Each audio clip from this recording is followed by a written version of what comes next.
Esses instrumentos que você trouxe, tem pedra, tem, né? Tudo isso, o que é? Potencializa o que você faz.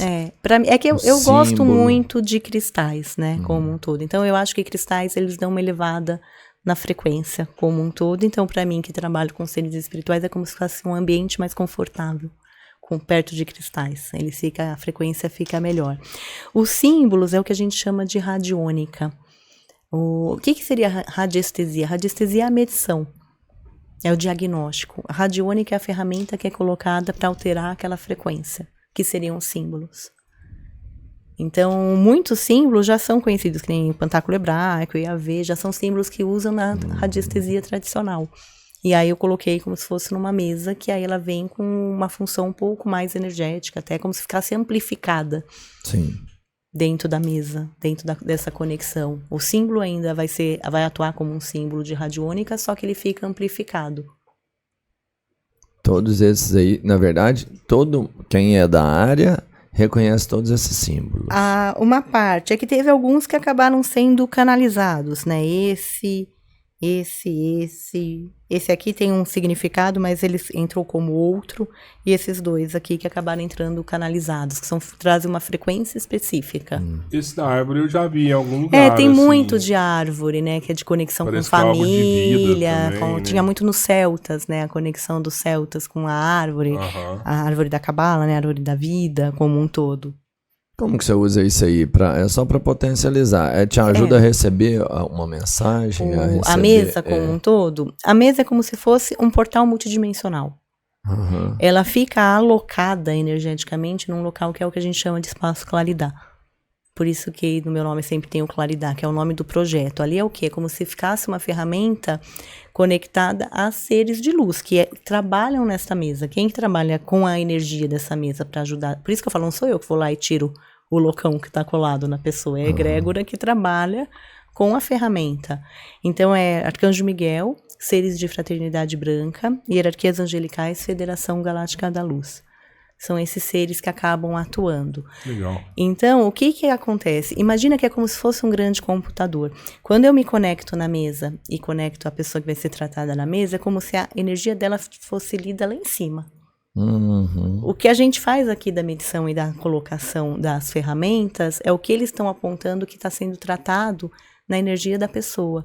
Então, é como se fosse, imagina, uma grande parede, vai aparecendo os tratamentos, os diagnósticos, e aí vai tratando a energia da pessoa. Como se fosse o Jarvis lá do Homem de Ferro. Você vai mais passando ou menos ali, você isso. vai vendo ali, é mais vai ou menos ali, assim. vai mexendo de um lado para o outro. O pêndulo te mostra mostra se onde é que tá.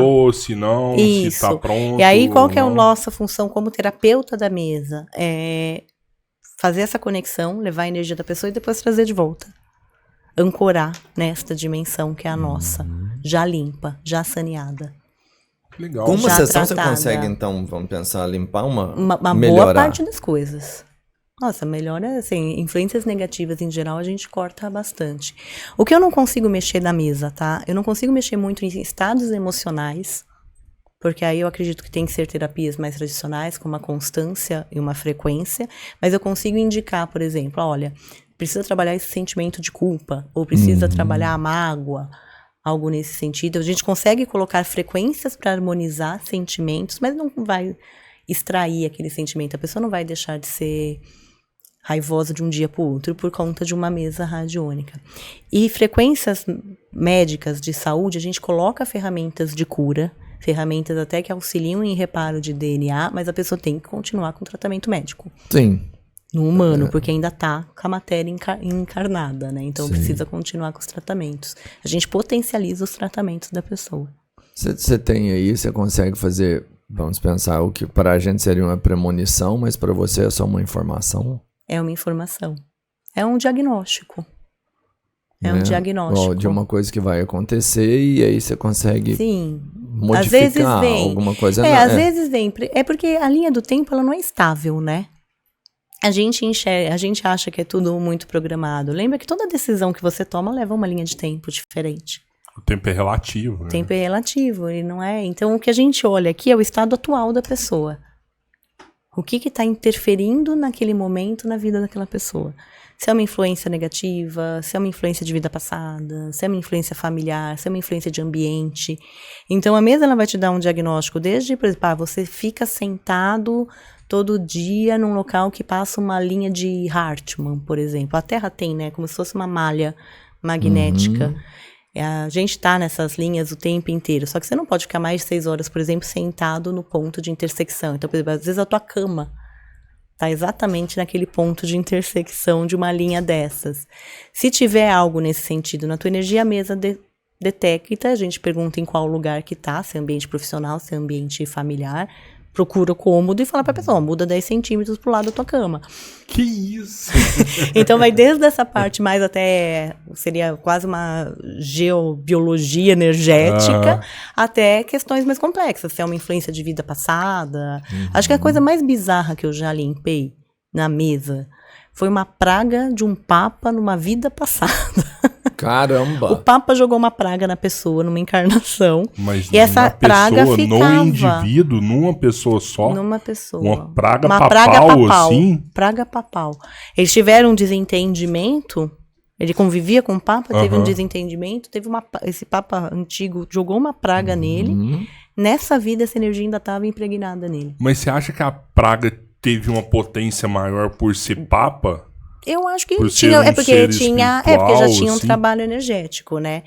O que a gente tem que lembrar, pragas, palavras, tem poder. Tem poder mesmo. Tem poder. Né? Se é uma pessoa que trabalha, pra mim mesmo também. Se é uma pessoa ainda que trabalha com energia, isso potencializa, porque ela já está na frequência de criação, né, de trabalho. Então, por exemplo, imagina eu praguejando as pessoas, que horror. Não pode. Sim. Tem que tomar muito cuidado com o que papo, fala. por exemplo, ele excomungou essa pessoa. Porque era a coisa mais... uma pequena treta ali por conta de poder. Mas isso é muito louco. E foi também, vindo. Né? E isso, sabe o que atrapalhava? A prosperidade dele. Da pessoa que recebeu a praga. Que recebeu a praga. Mas e aí a gente colocou uma ferramenta para dissolver essa energia da praga. Que é como se quando ele encarnou, ele entrou nessa... Os registros das nossas vidas são guardados no que eles chamam de akáshicos. Akáshicos. Então, toda vez que a gente encarna, toda vez que a gente vai viver uma experiência, é como se você pegasse aquele pacotinho das suas vidas anteriores. Tipo, pega a sua mochilinha das vidas anteriores e vai lá pra Terra. Mais ou menos isso. As experiências que você viveu como humano. As experiências que você viveu aqui, nessa dimensão, nesse planeta. Então, quando ele pegou esse pacotinho energético, veio a praga junto. Que ele recebeu lá na outra vida. E aí essa energia ficava reverberando nele ainda.